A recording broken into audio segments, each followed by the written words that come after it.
السلام علیکم ورحمۃ اللہ وبرکاتہ۔ الحمد للہ رب العالمین والصلاة والسلام علی اشرف الانبیاء والمرسلین۔ ناظرین، آج میں آپ کے لیے کچھ 5 بہترین دعائیں لے کر آیا ہوں جو کہ قرآن مجید کے اندر موجود ہیں۔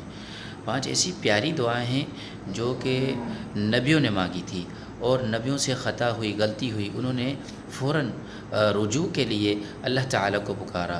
تو ہم انسان کتنی ہی قدم قدم پہ غلطیاں اور کوتاہیاں کر بیٹھتے ہیں، اور اس عظیم مہینے کے اندر اپنے گناہ بخشوائیے اور اللہ کی رحمت کی طرف دوڑیے۔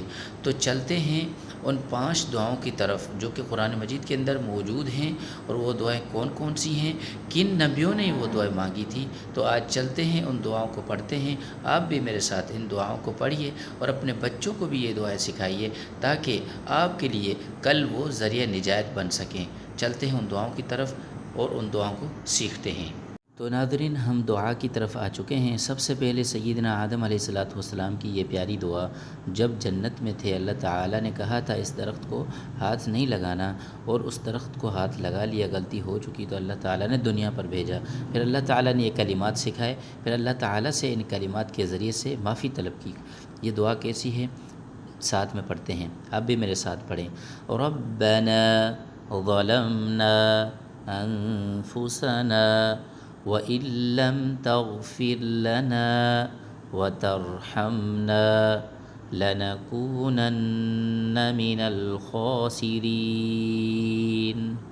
رَبَّنَا ظَلَمْنَا أَنفُسَنَا وَإِن لَّمْ تَغْفِرْ لَنَا وَتَرْحَمْنَا لَنَكُونَنَّ مِنَ الْخَاسِرِينَ۔ دوسری دعا جو سیدنا موسیٰ علیہ السلام نے مانگی تھی، بہت پریشان تھے، مدین کی طرف روانہ ہوئے، کوئی ساتھی نہیں تھا، کوئی رشتہ دار نہیں تھا، تو پھر پریشان ہوتے ہوئے اللہ تعالیٰ سے یہ دعا کی، تو اللہ تعالیٰ نے بہت ہی وہاں سے رستے بنائے۔ تو ہم بھی یہ دعا تب بھی پڑھ سکتے ہیں جب ہمارے لیے دنیا میں رستے بند ہو جائیں، اپنا ساتھ چھوڑ دے، بہت ساری پریشانیاں آ جائیں، تو ہم یہ کلمات یاد کر لیں اور ان کو پڑھتے رہیں۔ آج مل کے پڑھتے ہیں، آپ بھی میرے ساتھ پڑھیں۔ ربی انی لما انزلت الی من خیر فقیر۔ ربی انی لما انزلت الی من خیر فقیر۔ تیسری دعا جو سیدنا یونس علیہ السلام نے مانگی تھی، جب مچھی کے پیٹ میں چلے گئے تو پھر اللہ تعالیٰ سے ان کلمات سے معافی طلب کی تو اللہ تعالیٰ نے نجات دے دی۔ چلو مل کے پڑھتے ہیں۔ لا الہ الا انت سبحانک انی کنت من الظالمین۔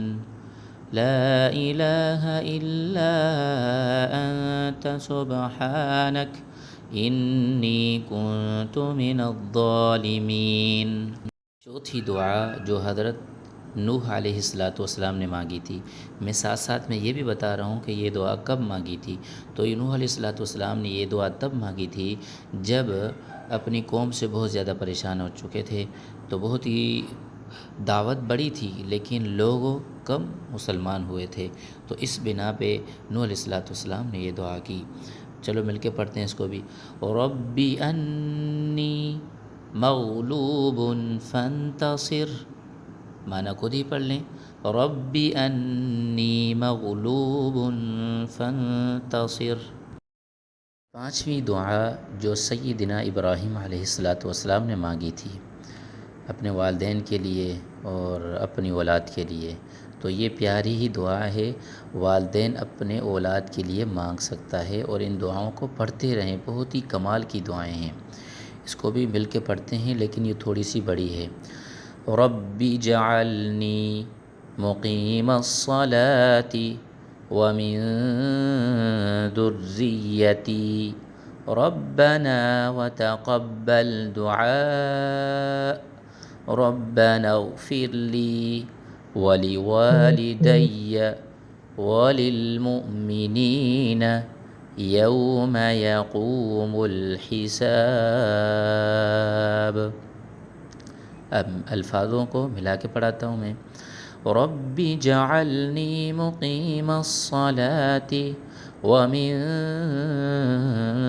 ذریتی ربنا وتقبل دعاء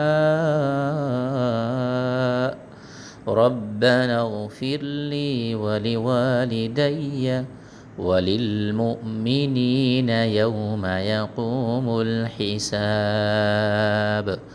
یہ 5 دعائیں تھیں جو میں نے آپ کو پڑھ کے سنائی ہیں. ناظرین، امید کرتا ہوں یہ 5 دعائیں آپ کو سمجھ آ گئی ہوں گی. اگر کوئی مسئلہ ہو ان دعاؤں کو پڑھنے میں یا سمجھنے میں تو کمنٹ کر کے مجھے آپ بتا سکتے ہیں. انشاءاللہ میں آپ کی رہنمائی کروں گا. اور ان دعاؤں کو آگے شیئر بھی کریں، لائک بھی کریں، اور اس کو چینل کو سبسکرائب بھی کریں. اگر آپ کو یہ چینل اچھا لگا ہے، آپ کو فائدہ دے رہا ہے، تو لوگوں تک جو ہے ویڈیو کو شیئر کریں، ان دعاؤں کو پھیلائیں، کیونکہ یہ قرآن کا پیغام ہے اور لوگوں تک یہ پیغام پہنچاتے رہیں. خوش رہیں، سلامت رہیں. السلام علیکم ورحمۃ اللہ وبرکاتہ.